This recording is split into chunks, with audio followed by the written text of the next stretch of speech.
Welcome into the Bad Fan. This is the place to hear about your favorite sports and teams, but from a point of view that may go against the grain of a normal fan. I'm a little scratchy today, but I am your host, Cole Carter, and we are so glad to have you tuned in with us today. Today we're getting you ready for everything you need to know about sports, whether it be baseball, hockey, basketball, and still talking about soccer when we can. So those of you listening along on Spotify today, and if you're viewing this on YouTube, then a big welcome to you. If you're on Spotify, hey, we're glad to have you on audio only, but if you're on YouTube, leave a like and comment down below your favorite part of the episode today. And if you're new around here, go ahead and click subscribe. We'd be honored for you to do so. It only takes a second of your time, and it's made better by clicking the bell below this video, so you're always getting notifications for all our new videos and content that we're putting out from the Bad Fan. Well, guys, I cannot do this thing alone, so I'm joined by the fellas. You know them, Brandon and Steven. Guys, welcome in. Good to have the gang back together. How are we doing today? Oh, I'm doing well. I'm doing very well. I'm missing soccer already, but there has been some international games to keep me happy. But yeah, doing well. Nice to see Steve back. Steve, glad to have you back. I am still a part of this thing. They haven't kicked me off yet. No, I'm excited to be back. Talk some sports with my two buds. I love it. Well, guys, it's been a while since we've had the whole gang together, but there's been plenty of sports been going on. We've had, obviously, the end of the Premier League season, Champions League, but we've also been in mid-season form in Major League Baseball, catching the tail end of the NHL season and NBA Finals going on, and that's where we're actually going to start today is with the NBA Finals. The Celtics and the Warriors are going at it head-to-head on this one. The Celtics took Game 1, 120-108, and you have the Warriors taking Game 2, winning that one 107-88. So really not a close contest in Game 2, but Game 1, however, was a big game where the big switch came from the Celtics in the fourth quarter, coming back to overtake the Warriors. So my question is this, guys, and whoever wants to answer is welcome to, but do the Celtics have any shot realistically of winning this series? Yeah, why not? I mean, they're there. They've already won a game away from home. I think that they can. I think that they can do it. I mean, I think they have a shot, I guess I'll say. I don't think they will win it, but I definitely think they have a shot. I'm going to go with the Golden State Warriors, Dr. Disrespect's team. I have to. Yeah, they're just a dynasty. Plain and simple. Yeah, I think that the Warriors are just too good. I mean, they've shown this time and time again that they do have that dynasty. They have, like, the talent. I think they showed that when Clay got hurt, when Steph got hurt, that those two really were the glue that stuck this thing together. But we've been seeing more and more how Draymond also fits in that puzzle just as much. So, you know, they don't have Kevin Durant this go-around, but they've shown that they have that talent to really make it through these playoffs. So I think the Celtics can't get it done. I think the Warriors, honestly, could probably win this thing out and win in 5 games. So that's my prediction. I'm sure we're probably right. It's a pretty safe bet, to be honest. But, yeah, we'll see how that series develops. I think Game 3 is on Wednesday night, and then Game 4 will be Friday night. So easy watches this week with not a whole lot going on, except the NHL playoffs, which are also in the conference finals. So they have one more series left on each side, in the East and the West. The Colorado Avalanche are taking on the Edmonton Oilers as we speak in Game 4. The Avalanche were looking to sweep the Oilers, but Oilers currently hold that lead in that one, so they're looking to force a couple more games to stay alive, maybe get the reverse sweep on the Avalanche, which would be pretty crazy to see. And then between the Rangers and the Lightning are going for the three-peat, a feat that I don't think has actually been done before, but the Rangers are looking to take that series. They currently lead at 2-1. So I was hoping, I think Brandon and I talked about this a little bit, we were hoping that the Lightning could get the three-peat. Is that still a realistic thing, Brandon? I don't know. This Rangers team is very, very good. And like Jacob Berry, our friend, our resident NHL expert, pointed out, this Rangers goalkeeper is unreal. So good. And the Rangers keep finding ways to score as well. So they're up in the series 2-1. They will play tomorrow, that being Tuesday, excuse me. So I don't know. I think this series will go to 7 games, to be honest. They're both very, very good. Do the Oilers have a chance? It's hard I to don't think say. so. The odds of that happening are not for them. Very, very slim. But the Oilers, they have Connor McDavid. It's probably over for them, but they had a great season. But yeah, man, I don't know who I'd predict. Obviously, I think the Avalanche will go to the finals, but between the Rangers and Lightning, it's going to be really hard to say. Yeah, and Jacob did say a good goalkeeper is the thing that can take you to a final, to a Stanley Cup final. So maybe he's right. Maybe the Rangers get it done because of the strength of their goalkeeping. But on to Steven's favorite sport, the one that he loves to talk about. Steven, what's your favorite sport, buddy? I like baseball. Yeah, but Baseball. Talk about it. top story. Yeah, top story. I think for me coming out of the bigs this past week or so is Joe Girardi has been canned by the Philadelphia Phillies.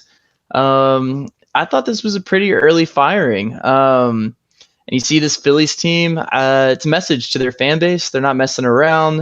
Their fans are quick to criticize for sure, spending so much money that they have broken the luxury tax threshold that they are paying now. It's the most money they've ever spent on a roster in their franchise history. And they are also boasting the biggest playoff drought of any National League team currently, active streak. So, with that being said, I have a question of who's to blame here. As Joe Girardi, I think sometimes, I don't know, I think he was not unfairly. The results weren't there for the Phillies. Something wasn't clicking and something wasn't working.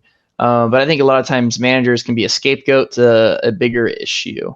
So yeah, is it Girardi? Is it Dave Dombrowski, the GM for the Phillies?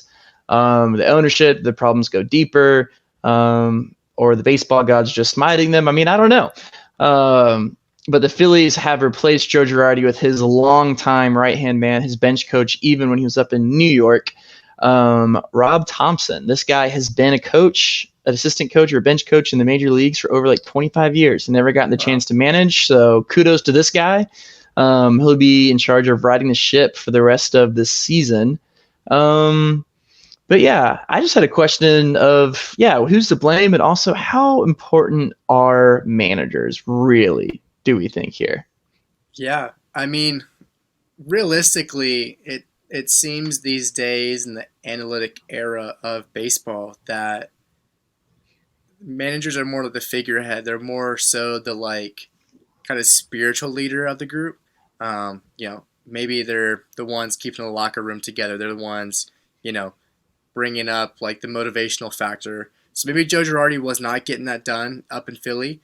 It just seems like the managerial role, it's less so about the gut checks. Like I'm sure Bobby Cox was the ultimate gut check manager. He probably would have spat in the face of analytics sometimes. I could be right, could be wrong. I'm just saying that might have been the case. And now with Brian Snicker in Atlanta, it's like, very analytical based, but still those guys have to make decisions sometimes. And Joe Girardi, their team is 10 games under 500 or so.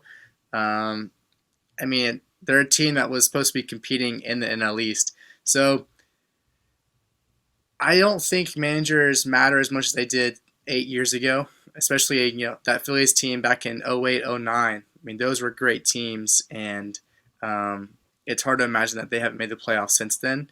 But it's true. They haven't been in 12 years. And so, yeah, it's a necessary change, it seems like. You come into the season expecting big things. You can't get that done early. Go ahead and bite the bullet, bring in a new face, and see what you can do with what influence they may have. Maybe this guy can bring a big change to Phillies. Yeah, I mean, I think I agree with a good amount of that. I don't know who's to blame in this situation. I think the Phillies have been poor and underperformed the last couple of years. Is it time for Joe Girardi to move on? Probably. So maybe it's just, one of those match made in heaven, time to, turn a new page in the Phillies world. But how important are managers in baseball? It's a good question. I think they're much more important than managers in the NBA by far. Um, so as far as professional sports go, other than soccer, obviously, I think baseball managers definitely do play a role, and their coaching staff, not just them. Um, but they're the ones that the final call comes down to usually. Pitching changes, lineup changes, all that stuff. So I think they have a big role still in the game, but maybe not as much as the past. Yeah, and I'm going to take this to Dave Dombrowski. He built this team basically saying, we are going to hit a lot of home runs and win. They are one of the worst defensive teams in Major League Baseball. They have the worst amount, I believe, defensive runs saved in the entire league. They are horrible on defense. And Joe Girardi, I think, was never put in a place really to succeed. And I think you had to give him more time. This was his only second year managing the club. And I think about a situation a little bit further up the road in Queens. Buck Showalter also interviewed for this Phillies job. Gabe Kapler wasn't Philadelphia enough for the Phillies. Didn't fit the culture, and Joe Girardi did. So it's kind of from here. I don't know where you go. It's if Buck Showalter was in the situation in Philly instead of New York, I think the exact same thing would have happened. Which begs the whole thing of managers. And I love Brian Snitker to death. And this might be a hot take. I don't know. Braves didn't win the World Series because of Brian Snitker. That just didn't happen. Braves won the World Series because of the trades we made at the deadline and the players playing way above their capabilities. It's Dansby Swanson hitting 27 home runs, Austin Riley being an MVP candidate, and it comes down to the players. I think the manager a lot of times just to not get in the way.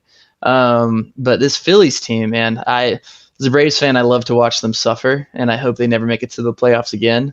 But yeah, talking about that Mets team, they are 8.5 games ahead of the Braves right now. The Braves just waving hello in the rearview mirror for them, in second place right now. And yeah, I don't think anybody's going to catch the Mets in this NL East division. Scherzer right now on the shelf, as well as we talk about Jacob deGrom, just like Brandon always likes to talk about. He's like, these injuries. But so far, the Braves are a team that doesn't like spending too much time over the Mendoza line of 500. And so there's really no threat to them right now. Yeah, I think this Mets team is going to run away with this division. I even think they make trades at the deadline to get even better. Yeah, what do you guys think? Go ahead, Brandon. Just on one of your last points, yeah, it's always going to be the players, right? The game is for the players. The players are the ones on the field doing the business. But and also it depends on what ball club you're in. Some managers have a big role. Was it Dave Roberts? Godly, maybe he does too much. But like what I mean. So maybe depending on the role in the club, at the baseball club, that all matters. But yeah, it always comes down to the players, I think. As far as the Mets and the Braves, thank God the Braves are finally over 500. 5-game win streak at this moment. The Mets are better than us, but again, they're another pitching injury away from hitting a slump. So, I mean, if Scherzer keeps getting bit by his dog or whatever is going on with him, weirdo, who knows what could happen? But I mean, obviously, I don't want injuries to happen. But it just seems like a plague in the Mets organization. They look way better than us. I think the Braves have not hit any sort of ceiling this year and are hopefully going to get in the groove of things. I think it would be a lot closer come, September, after all the trade deadlines and all that. So we'll see. Yeah, the thing that the Braves have going for themselves right now is they're getting runners in scoring position and scoring. They had a really, really big game. I think one in Arizona and then one in Colorado. They scored a crap ton of runs. So getting those bats alive, we talked about Dansby. I think in the month of May, he was hitting like 320 or so, starting to pick up that bat that really people in April were saying, oh, he's he's done. He's washed up. He has a contract year. Whatever. He was not going to be able to support what he did last year. But he's shown that he can hit the ball. Matt Olson's starting to wake up a bit. He's still hitting a lot of doubles, but he's starting to hit some more balls over the fence. And obviously, Austin Riley starting to wake up. So the Braves bats are waking up. The pitching is doing its job for the most part. The starting pitchers, at least, have been doing really well. Max Fried had some really good performances lately. But the bullpen's still looking shaky at times. And so they've won 5 straight right now. But to catch the Mets, that's going to be a tall task. And so, like we said, it's a matter of durability right now. If the Mets can stay healthy, it's theirs to lose. But if they do find some injuries popping in, then the Braves might find their way in the NL East division. But I think realistically, they'll be looking to secure one of those wild card spots, probably along with, I'd imagine, San Diego and probably the Giants in San Francisco. So whichever team wins the West, the other 2 teams I'm sure will be in the wild card, which leaves one team probably being the Atlanta Braves, or maybe like I don't know, are the Cardinals winning the Central right now, Steven? They are in second place, I believe. So whoever them and the Brewers. So yeah, behind the Brewers. So that's the thing. The Braves are fighting one of those 2 teams for that last wild card spot. So it's going to be tight. Obviously, there's so much baseball left to play. We've seen this story before in the Nationals of 2019. The Braves last season, that anything can happen from summer all the way to October. So lots and lots of baseball to play still. But the other team in New York, they're 39-15. Are we buying this Yankees team with the Mets team as well? Yes, we are. But you can hit as many home runs as you want in the regular season, but when you face really good pitching in the postseason, you're going to get bitten. That's just, the Bronx Bombers typically run into that in the playoffs, at least the past couple seasons. So we'll see if it bites them again. But yeah, I'm buying into them. They're very, very, very good. Steve, I think I was talking to shout out Jake Smith when they went on I think they're like their 8-9 game winning streak earlier on in the season, and I was talking to him. I said, "Hey, like big time Yankees fan," and I said, "What do you think? Are y'all for real?" And he said, "I don't know. I wish this winning streak didn't happen this early. I don't know what to think." And so I think going into the year, the expectations for the Yankees definitely were not to be tied with the Mets for the best record in baseball and the Dodgers. I don't think that was the expectation, but that's where they're at right now. They got a fun team. Anthony Rizzo is absolutely crushing the ball, not to mention Aaron Judge with already 21 home runs on his contract year, playing like a madman. But this is a super... Field, but Yeah, on a Little League field. It doesn't matter. He's hitting at 50 feet over the fence anyways. But yeah, I think this team playing in the hardest division in baseball, that's maybe why I'm a tad bit skeptical, at least on winning the division. I definitely think they're a playoff team. They still have to deal with my Tampa Bay Rays, Cole's Boston Red Sox, and Blue Jays in second place right now. And honestly, the Orioles for a last place team in the division is a pretty good last place team. But yeah, I think it's real. One of those teams that kind of not necessarily came out of nowhere because they always have the big payroll, but definitely overperforming right now. Yeah. It's hard to find, gaps in the Yankees game right now. Early on, we were clowning on Aaron Boone's ability to be a good manager, but it seems like he's gotten the boys rallied up on this cause of playing good baseball, coming in and day out, winning games, either by a lot of runs or coming back late to get the wins late. So the Yankees have been getting the job done. It's a long season, but they have the talent. That's the thing. They have the talent. Matt Carpenter coming in recently, hitting some yaks and that's so weird. Yeah, when he left the Cardinals, it was like weird. He's done, right? But he's had quite the revival up in New York and the Bronx. So they're getting the support from everyone that can give it right now. So I think the Yankees finally win the AL East. I think it's been a couple of years. They've been making the wild card and losing. They did make the 2017 American League pennant, but they lost to the Cheaters that year. So it might be their year to make it to the World Series. I don't know. But they're surely looking the part right now. Maybe they'll have an all New York World Series this year. That would be a pretty crazy sight to see. We talked about Atlanta. Is there anything, maybe some teams like Atlanta, who should we expecting to be dealing this summer as we approach the deadline season? Yeah, I mean, I think the Braves. I think the Braves, after seeing the benefits of going out and making a bunch of trades last trade deadline, I think they'll be pretty active this year.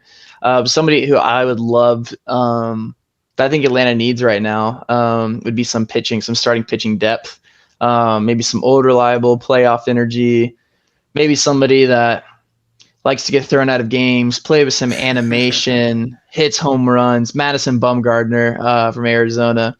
Arizona is a horrible baseball team. They lost 110 games last year, and Madison Bumgarner is on a 5-year contract with $85 million owed through him to 2024, and he's pitching pretty well right now. And I think if I were a GM and I were Atlanta or a bunch of other teams, I think Madison Bumgarner will be off that team. And it's kind of getting to that weird point of who's going to shoot first in regards to trades. It's always weird of when does trading start? Who gets the best deal first? Who's going to commit to actually competing for the playoffs, and who's going to sell? So this is honestly one of my favorite times of the year, because I get to see teams come out of nowhere, just trade all their best players away, or teams sell all their best players. And I don't know. I'm really excited for it. We were talking a little bit in the pregame. We were typing all this up and getting ready, talking about the Red Sox. They're third right now in that wild card spot. And I was saying how I thought that they were going to be competing this season. Obviously, I picked them to be my World Series team. And it's that critical moment, right? Are we going to buy? Are we going to, we have guys' contracts ending at the end of the season that, if we can't get a deal done with them contractually, then we'll ship them off and either bring in some young talent that will, grow and kind of rebuild a little bit, or, we'll get a deal done and win this season, and maybe those guys will walk, like a Freddie Freeman situation, So it's going to be interesting to see what happens. There's so many teams that are, I think, in the American League that we'll see fighting for those wildcard spots. It's going to be really, really competitive, especially you might have 4 AL East teams in the playoffs. The most teams that can make the playoffs in Major League history this season, and we might have 4 from one division. So pretty crazy. Obviously, it's fun to see deadline deals. But yeah, it's a game of who'll shoot first, a little Mexican standoff. So, yeah, I'm curious. I'm excited too. It's a fun time to be a baseball fan for sure. Brayden, you got anything to add to this one? That's okay. Beautiful. Sorry, my mute button was giving me a hard time. No, nothing to add. You guys are the baseball experts than I am. So I love it. I would love to see Madison Bumgarner. I will say that's been rumored for forever now. I feel like forever, yeah. Since I was in college, and we didn't take that bad deal back then. And if it's going to be a bad deal for us now, I don't think we'll take it. But we will see. We, as in the Braves. But yeah, I'm excited to see, now that soccer's sort of over, start watching more baseball, get back into it. And get excited going to the fall where it starts to get real hairy. Real hairy. And then the last thing we'll hit on in the Major League Baseball world, kind of the player to watch right now. There's been some players that have been really going off. Steve, who's the guy that you've seen go off the past couple of weeks in Major League Baseball? Yeah, I have a thing for mustaches, and my man Nestor Cortez for the New York Yankees, he's a starting pitcher, leads all of Major League Baseball right now with a 1.50 ERA. He's got 60 innings pitched in 10 games, so we're averaging around 6 innings per start, so he's a horse, 68 strikeouts, and he has a .87 whip, walks, hits per innings pitched. This guy is a big part of the reason why these Yankees have one of the best records in baseball. Came out of relatively nowhere. Last year, he entered the year as a reliever and then finished out being a starter and with a really dangerous ERA. But no one really expected this at all. And if the Yankees can get another Garrett Cole without having to pay another Garrett Cole, that's going to work out for them. To add some pitching, like Brandon was saying, is something that the Yankees have been missing. And I think Nestor Cortez, since like last May, in 2021, that is, has had like a 2.5 ERA. So I think he's potentially legit. He's 25, I think 27 ish, maybe around that area. So this is a guy that I've been looking at that's making a big difference. Granted, the expectation going into this year, no one expected him to be the ace of the New York Yankees right now. Yeah, and he's been mixing up too. He's had those kind of funky wind-up deliveries, trying to throw people off like he did to Shohei Ohtani. Shohei Ohtani, so yeah. the more memorable one. But yeah, he has been dealing this season. And you answered my question too. I was trying to remember if he was a reliever or not. But yeah, he did come in relief last season. Now he's making those big starts. I think the one for me to watch has just been Paul Goldschmidt tearing it up in St. Louis, leading that team, to that either Central Division spot or that last wild card spot. He's been leading the NL in batting average. He has the most hits in the National League, second in RBIs, and he also, unfortunately, just had a 25-game hit streak snap. So he's been on fire. This Cardinals team, I mean, they have Nolan Arenado as well, and Adam Wainwright's been dealing. Albert Pujols is back.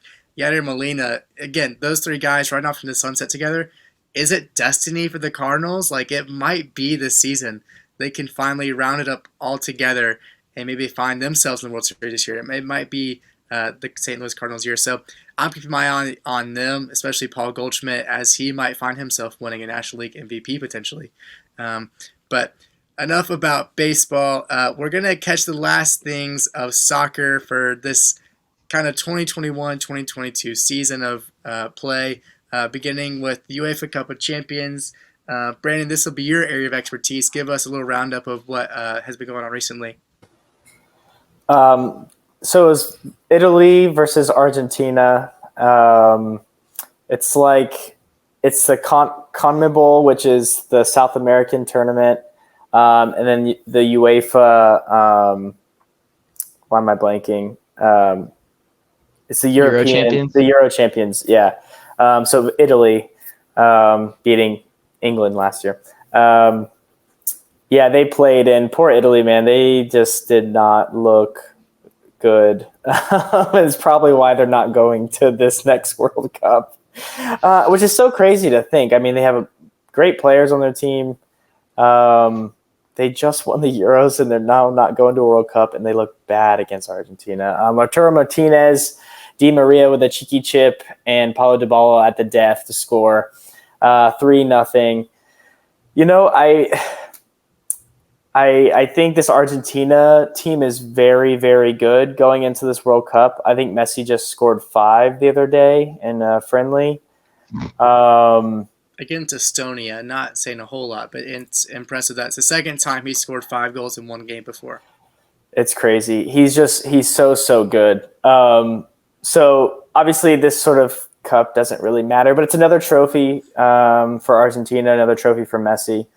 But what do you guys think about Argentina going into this World Cup? I don't know if it's safe to say that they're favorites, but are they in that top tier of national teams that you think are going to make a deep run? I know we don't have the schedules pulled up yet or the groups, but I don't know. What do you guys think about Argentina? I think that since Emi Martinez has played goalie for them, he has not lost a game. They haven't lost a game, I think, since early in 2020, maybe, or something. Whatever. It's been a long time since they even lost a game. Their back three, Otamendi, Christian Romero, and one of the defender have barely conceded any goals. I think they've had an insane amount of clean sheets in a row. So you pair that with their front three, you're having Di Maria, if it's Paulo Dybala or if it's Messi, they're pretty insane. So, yeah, I think expectations are high coming into November for the World Cup. In 2014, they found themselves in a final and, came close to winning a final. But I think, obviously, this is probably Messi's last shot, realistically. He could stay healthy. He could find himself playing again. But I think this is his time. And what better squad to have right now than a really strong defensive unit, a really great goalkeeper in his prime, and then 3 great attackers. So I think they have a good shot at finding success in 2022. Yeah, they're really good. That's really my analysis. I would expect them to at least get to the semifinal. Yeah, Messi's last time around, Dybala. That's the thing too. A lot of these players are in their prime. Paulo Dybala, Messi has obviously just been the GOAT. Yeah, and Lautaro Martinez is really coming to his own, like with so many seasons of being dominant. And so you get 3 players up top in their prime. I know Messi's not really in his prime, but again, when you're talking about Messi or Ronaldo, it doesn't really matter what age you're really talking about with them right now. So, yeah, they're definitely my pick to go to a semifinal for sure. They are that good. Yeah, and I definitely agree with you guys. Them and who they beat in their Common Bowl championship, which it was Brazil. I think Brazil is very, very good as well. Usually they're always good, and usually they're always overhyped. But this Brazil team, I think, is very serious. So we'll be looking out for them come November. But another international set of games, the World Cup playing games. We've been waiting for these for a while now, it seems, actually. But Ukraine played Scotland, was it last week, I believe? And the Ukrainians did win 3-1. It was a great game. The crowd was in it. It looked like destiny. It seemed like it didn't. Yarmolenko just becoming a beast with his left foot again. It seemed they had this like magic force behind them. They go to play Wales in the final game. The winner goes to the World Cup, and Gareth Bale kicks a shot off of Yarmolenko, huge deflection, and it goes in, and that was the only goal of the game. It was a good game too, actually, so go back and check the highlights out. But of course, it's Gareth Bale, probably the best left foot I've ever seen. I think we always say that, leading his Welsh team to the World Cup. Did you guys see this coming? We knew Bale would lead Wales, but did you see like the Welsh getting through? I don't know. I wasn't surprised, but I was just I don't know. It's so cool to watch these games that have so much meaning behind them, especially with the stuff that's going on in Ukraine. And then the whole Bale story about Real Madrid and all that.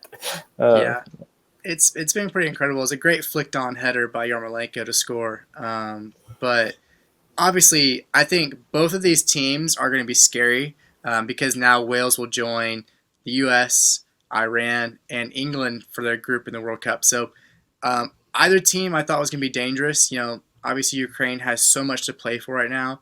You can just see the emotion each game that they play, just like having the weight of the world. They're holding their country up, in this insane time and being invaded by Russia that it felt like like I said, it was like destiny almost. But, they fell short. But now Wales has their first World Cup appearance in like 64 years.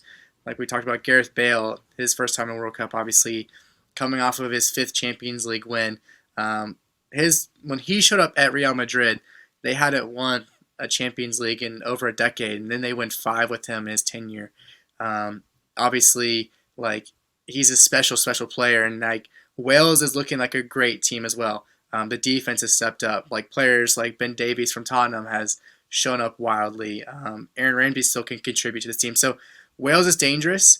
I don't know if they can do crazy things in the World Cup, but they're going to be a scary team that could probably steal some points.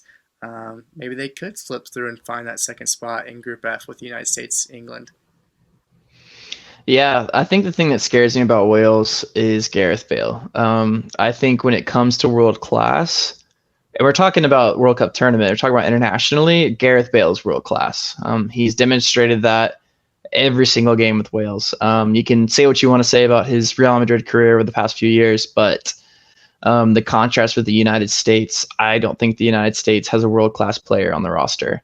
And we might have a better roster. We got a lot of that young squad and talent and stuff like that. But soccer, man, it's a game that can change it just like that. And you look for people that can make magic moments. And I think Gareth Bale has a scrapbook full of them just from this qualifying period alone. And yeah, he cares so much about this Welsh national team. He's done it. He's won it all. He's won the Champions League. He's won every league I feel like he's played in besides the Premier League. But anyways, and you get these United States guys that Welsh I think Mafia. the Welsh Mafia. I think these United States guys are excited to play and excited to be here in this World Cup. But it just goes without saying that it means 100 times more to Gareth Bale than it does to the United States star player of Christian Pulisic or McKinney, or wherever you really want to slot in there. So I'm scared as a United States fan of Wales.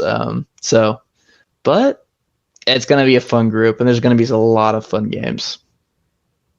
I'll say one more quick thing. We saw how rough a time Zach Steffen had in was it the Carabao Cup or the FA Cup? I'd be scared to see what might happen with Gareth Bale running at him. So we'll see what that looks like come November. I wouldn't be too worried about that. But it is Wales, Golf, Madrid, right? I think that's the in that order. In that order. So, yeah, Gareth Bale is definitely a scary sight to see. But they will be going to the World Cup. Now, there's some other games up for grabs here, other spots up for grabs, if you will. The United Arab Emirates are going to play Australia the day this releases on June 7th. The winner will then go on to face Peru a week later in Doha, I believe. And then the winner of that will go to the World Cup. So out of those three, how do you think it'll play out?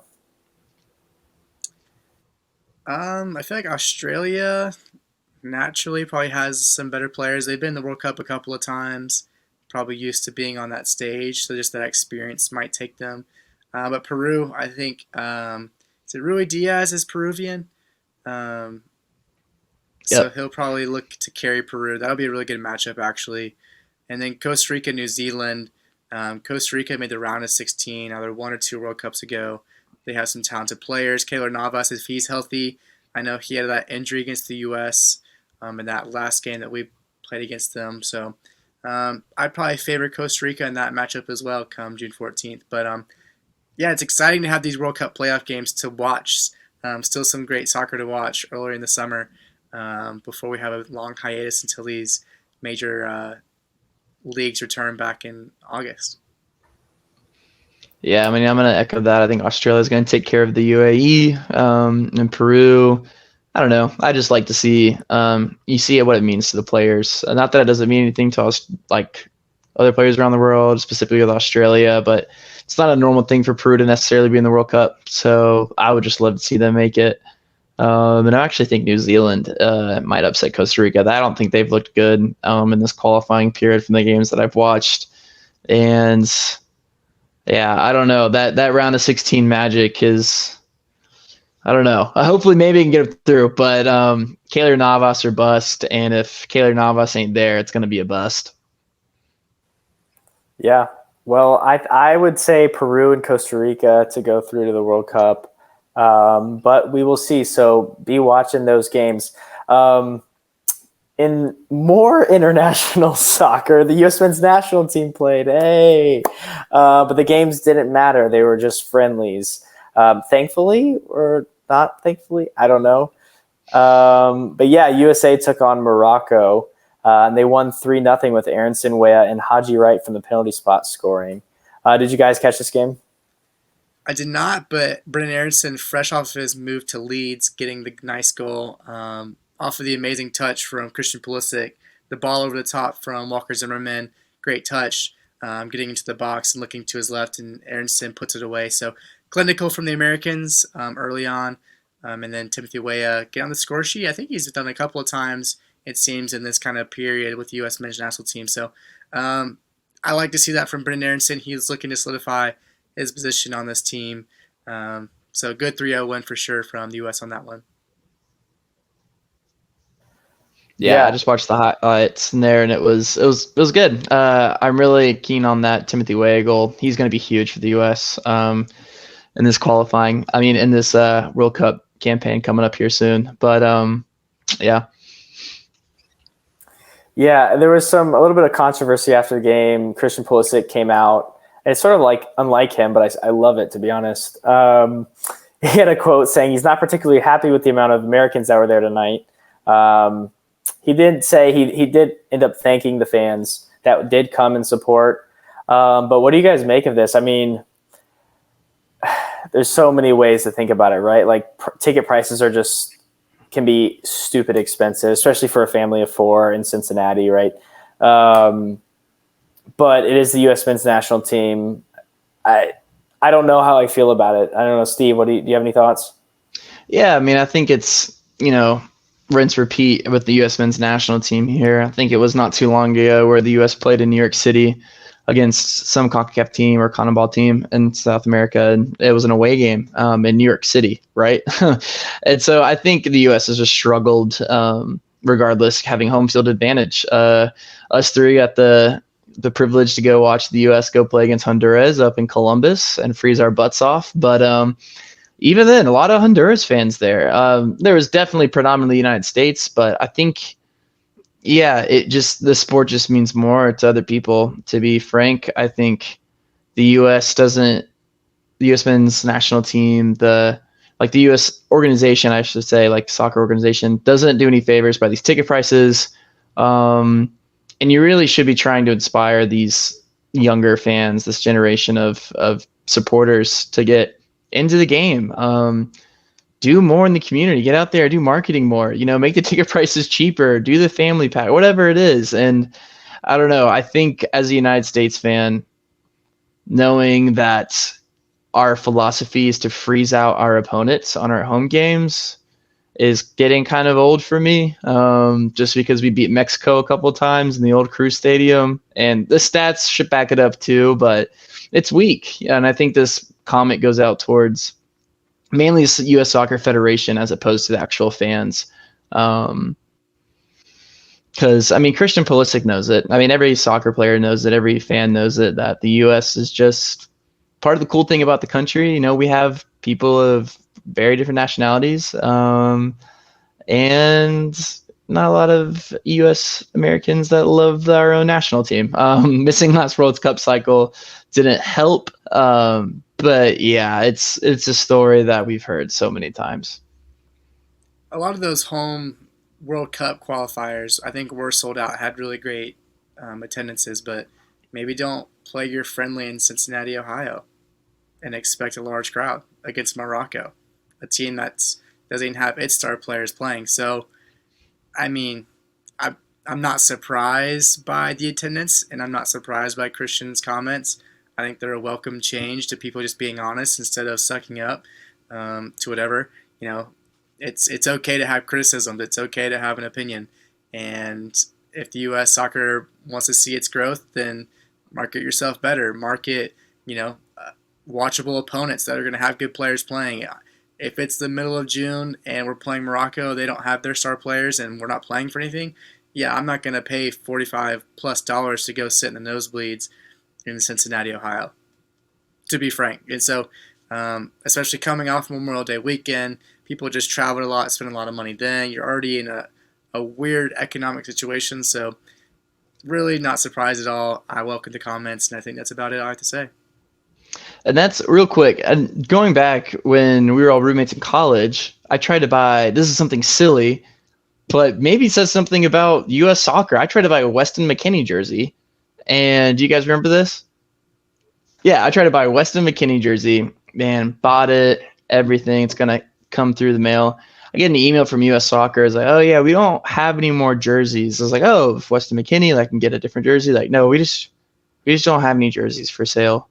And it was the weirdest thing.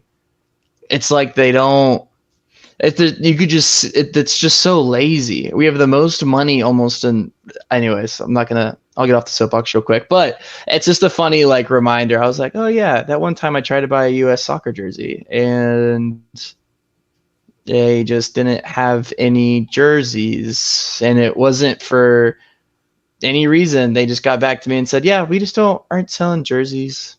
I was like, okay. If only we had a global supplier in our country that was the biggest, most well-known brand that would help us get jerseys to sell. Oh wait, you're wearing it. I'm wearing it. Oh, Nike. Wow, if only we had a better partnership with Nike that literally could give us those jerseys. Yeah, it is crazy. You can't even customize jerseys right now. I don't think it must be a weird naming rights deal. I don't know what it is. You can't get jerseys with players' names on the back. Very silly, a very poor way to market and grow the game. I definitely agree. It's something that they need to work on. But we'll finish out the soccer on the domestic side, move over back over the pond to the Premier League. Some big news coming out of West London. Chelsea's takeover has finally been completed. Todd Bailey has led his consortium and completes their £4.25 billion takeover of Chelsea, ending Roman Abramovich's 19-year reign. He obviously saw lots of success, winning 21 trophies, including 5 Premier League titles and 2 Champions Leagues. Pretty impressive. It's pretty incredible purchase price as well. $4.25 billion is insane. We saw another one here in the U.S., the Denver Broncos, fetching a $4 billion price tag. But this is a new record, especially coming from England, a pretty impressive price. After months of negotiations, lots of back and forth and issues dealing with sanctions and whatnot, the deal was finally approved last week when the government received legal guarantees that Abramovich, who obviously has Russian connections to the oligarchy and all that, had his UK assets frozen, would not benefit from this sale. So it was something they felt confident about. Todd Bailey's a part owner of the LA Dodgers and I believe 1 or 2 other teams. So they felt confident about the American team coming in and helping to take over Chelsea. So the assets that don't go directly to the team will actually will be frozen in the UK bank account until the government has received further assurances that that money will go to support humanitarian causes in Ukraine. So kind of crazy situation, but the big thing now is they have to look forward, right? You got to find new sponsorships. The 3 sponsor on the shirt will probably be gone now. You have to find new deals for that.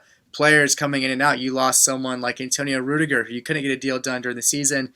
He goes to Real Madrid. There's Alex Paqueta go to Barcelona. So you have lots of guys in and out, lots of business to be done in a short 2-month period of time, even less than that if they want a full preseason. So time to get down to business for Chelsea. What's the outlook, for this season and down the road for Chelsea, guys? What can we look forward to?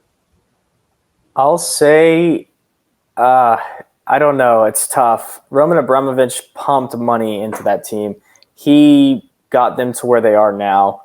And, I mean, they're top 4, but they're not competing for the top spot. And I feel like that's where they would want to be. Now, after a season of a weird transfer with Lukaku, to be honest, not hanging on to Rudiger, who's probably their best player.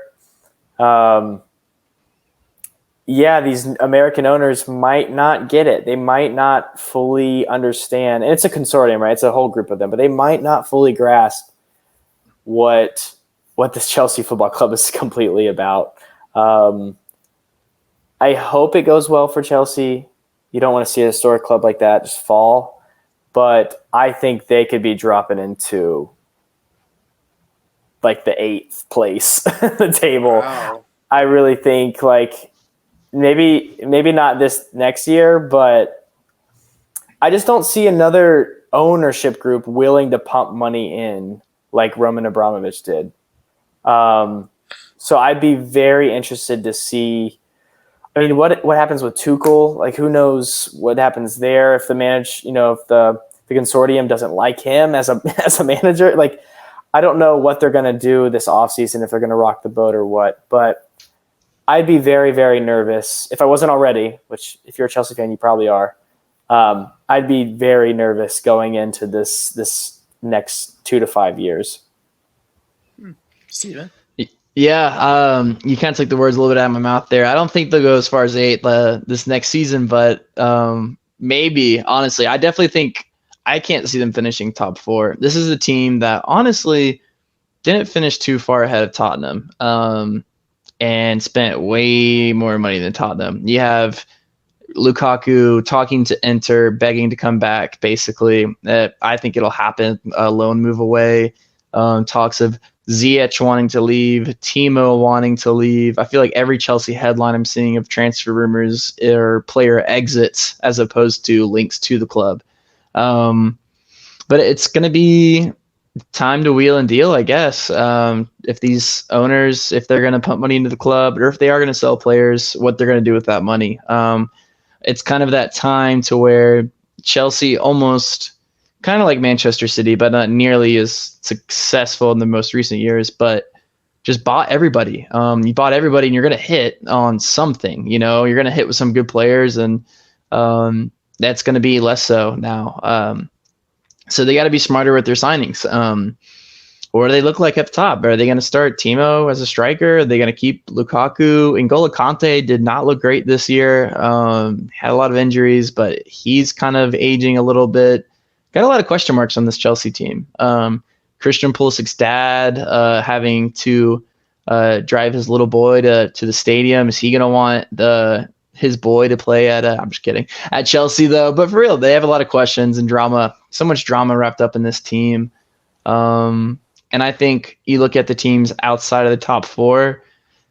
I mean, Manchester United, they don't look good at all. But I mean, it's Manchester United, so you never know. Teams like Arsenal, Tottenham, who finished fourth, teams beyond that too. I mean, so you got West Ham and all these other good teams. So I'm curious. It's going to be Chelsea. Better be ready for it. It's going to be a quick turnaround. Who knows how they'll play with the World Cup in the middle of the year this year. So that's going to be an obstacle. I hope it goes well. No, I'm just kidding. No, I don't. I hope they move down to 10th place. As a Tottenham fan, I don't give a rip about Chelsea. But I don't mean 8th next year, but maybe within the overall, next 2 to 5 years, like they could drop like that if the investment doesn't keep up. I will say, and I sort of forgot about this, they have a ton of loans, like not money, but like loan players that are good, that came from their academy, right? Or they bought and then loaned back out. So they have those assets as well, whether they can move money around like that way or bring those players back and make them play for Chelsea. I'm just trying to be optimistic, I think, but like there's a lot of assets there as well that can be moved or, you know, put into that team that would fit probably pretty well. And I think Tuchel could get a lot of those guys, but I think Chelsea's still a pretty talented team. I think the biggest question mark will just be how do you replace Anthony and Rudiger? I think Andres Christensen will probably be on his way out, and Azpilicueta. So replacing those three guys, you have Ben Chilwell coming back from injury. If Marcos Alonso, if he stays or not, Reece James though. But you have two pretty good right and left backs. Mason Mount had a good year. You got Billy Gilmore coming back from loan. You have Conor Gallagher coming back. So you have some talented midfielders as well. Mateo Kovacic, N'Golo Kante is still solid. You still have Kai Havertz. So you have the talent there. Is Christian Pulisic, is he going to stay? Now that the American owners are there, they're going to want to kind of prop him up still. Or is he going to go to Liverpool if Sadio Mane leaves? That's a question mark potentially if he's made available. But I think they'll be fine in 2022, 2023. I think what you're saying is right, Brandon. If it's the long-term investment, where will they land? But I think for the short term, they'll be able to stay afloat just because they still have a lot of young talent that's still there. It's just a matter of defensively, that's going to be the biggest question mark going into this next season is what can they do to replace those big names stepping out. But other clubs in turmoil, we mentioned Manchester United. Ralph Ragnick's era is officially over. He's not even staying on as an analyst. He is just moving on to Austria. The unthinkable has happened. Not really. Sarcasm if you didn't pick that up. The Eric Ten Hag era officially begins, and they'll have to make plenty of new decisions. They've had some rough ones over the years. I think the Harry Maguire one has really stuck out in the eyes of many. But some of the things that have happened this offseason, Juan Mata's leaving. He had a great tenure in Man U, just obviously growing older, maybe not the most notable contributor to the team anymore. Jesse Lingard has been at the club since he was like 9 years old, is finally leaving.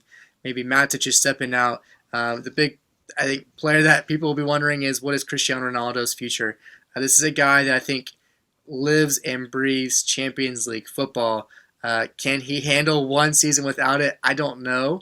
But for you guys, the state of Man U, are they better today than they were at the beginning of 2021-2022 season? Maybe getting some dead weight off their club, yes. If they keep Cristiano Ronaldo, also yes. Um, but also, I don't know. You can make an argument for no. I don't know. We'll see. All I'm saying is moving those players now opens up way for new players to come in. Paul Pogba. I didn't even write this in there, but Paul Pogba will definitely be leaving.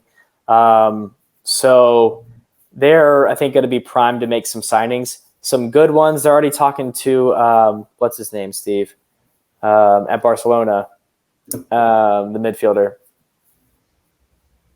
Have you guys seen Henry? these rumors? No. The Ajax kid, Oh, Frankie De Jong. Frankie, yeah, who wants to stay at Barcelona, but I guess Man U's pushing hard for him. So we'll see if they can get Frankie De Jong in. Um, I don't know, man. Man U's still Man U though. I feel like they'll still make bad transfers, but they've made a couple changes in the office. Uh, we will see, but I think them getting Jay Ling's out, Juan Mata out, Matic hopefully leaving. They keep Cristiano Ronaldo and move on from Pogba. I think it'll be a new Manchester United, hopefully a new breath of fresh air for them. It'd be nice to see them try for top four and push the big dogs. We'll see. Yeah, I think they're worse, probably, but maybe trended in the right direction. I mean, going into this year, we were literally talking Man United.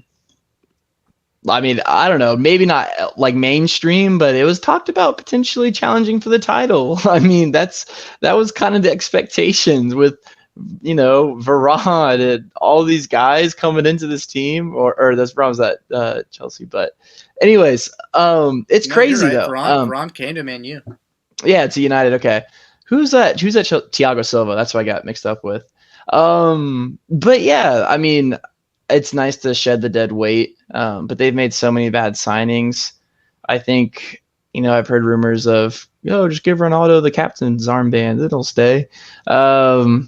I think he'll stay not necessarily out of want, but just out of being stuck there. But losing Pogba on a free hurts a lot. The amount of money that they spent on him on two separate transfers. And I'm curious to see as they play in this Europa League coming up, what kind of players they go after. Again, Frankie De Jong, I did see that he was rumored to go there and getting asked about going to Manchester United. He had said, I'm at this club. But then I think the reporter had asked, well, if the phone rings, do you answer it? And he goes, well, of course, you always answer the phone. And so it's who knows, honestly. Players have a ton of power now in this day and age of soccer as well. But yeah, I don't think that they'll be competing any time soon for the top four. But you never know. Ronaldo could prove me wrong. It's going to be interesting. Yeah, who would want Ronaldo right now is the question. Like, realistically, like, who could take him, Like, I don't really think there's another landing spot for him. So I think he'll be, like we said, he'll be stuck in Man U. Hopefully he doesn't view as it being stuck. Hopefully it's an opportunity to achieve something. But what can they achieve is the big question. Is it getting a lower European trophy, or is it achieving top four?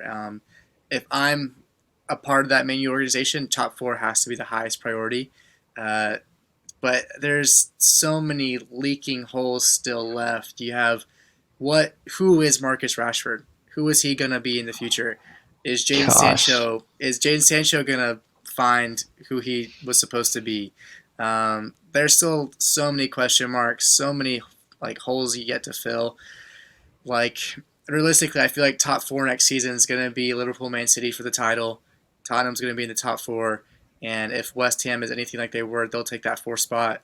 I think Chelsea and Man U will be the Europa League teams probably, and then whoever wants to take seventh can have it. But yeah, it's going to be a weird year next year, depending on how, I guess the summer has to happen before we can give some firm predictions. But Man U, I think, are in a healthier place. I think they had to go through a lot of trauma to get to the healthy place. They had to hit some rock bottom a little bit, but they can look forward instead of having to worry about who's driving the bus. Is it Ole driving the bus or who's driving the bus? And so they're in a better place overall. But there's a long summer ahead of us full of transfers. And money to be spent as well. So we'll certainly be Could you pressing. Go ahead. could you imagine real quick if they didn't have David De Gea play the way he did this year in goal? I don't think they would have finished on the top half of the table. That's He what Cole and I have talked about. Like it's either David De Gea or Cristiano Ronaldo as the best player of the year, and like I feel like you don't want those two guys to be your best players of the year. Yeah. I don't know. Yeah, he kept them in so many games and won them so many games. De Gea, it's crazy. It's crazy.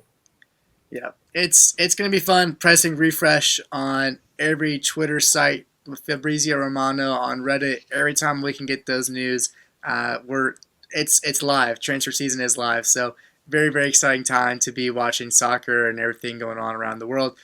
Couple quick notes from MLS. Last time since we talked, Charlotte has fired their head coach, which disaster. Charlotte. What is Charlotte? I don't know what they are right now. They're not succeeding. He was a mess of a hire from the beginning, having no confidence in his players. I think the Charlotte organization has had like weird financial things going on because they're owned by the same Panthers ownership. So it's just sort of weird what's been going on.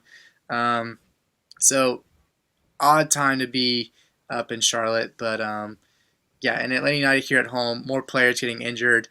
Just can't get away from the injury bug. So MLS will be back soon after the international break, picking back up in June, probably in a week or so, and we'll be back to cover that. But that pretty much wraps things up today on The Bad Fan. Thank you again for tuning in. If you've enjoyed our time together, getting close to an hour here, please give it a thumbs up. It's free, only takes a second of your time, and it helps us out so much at The Bad Fan. Our goal is to get 100 subs by the summer. Well, the summer is pretty much here, but we do want to invite more people to join in, get a chance to hear about sports roundups, our opinions on different things, whether it be entertainment like the Obi-Wan Kenobi show. We might talk about that a little bit. Video games are coming up, big events in regards to that, big announcements and news. But get involved in the comments. Let us know what your favorite part of the episode was today, what you want to hear in the future episodes. Find us on Instagram and Twitter, where you can get involved there as well. The link tree is in the description if you need help finding those links. And yeah, we're so glad you joined us. All of us here at The Bad Fan. Hope you have a great day. I certainly have enjoyed our time together. Steven, glad to have you back with us. Brandon, the mainstay of the group. Always a pleasure to share time with the boys. Really grateful you guys made it all the way to the end. We'll see you guys next time. Until then, stay healthy and peace out.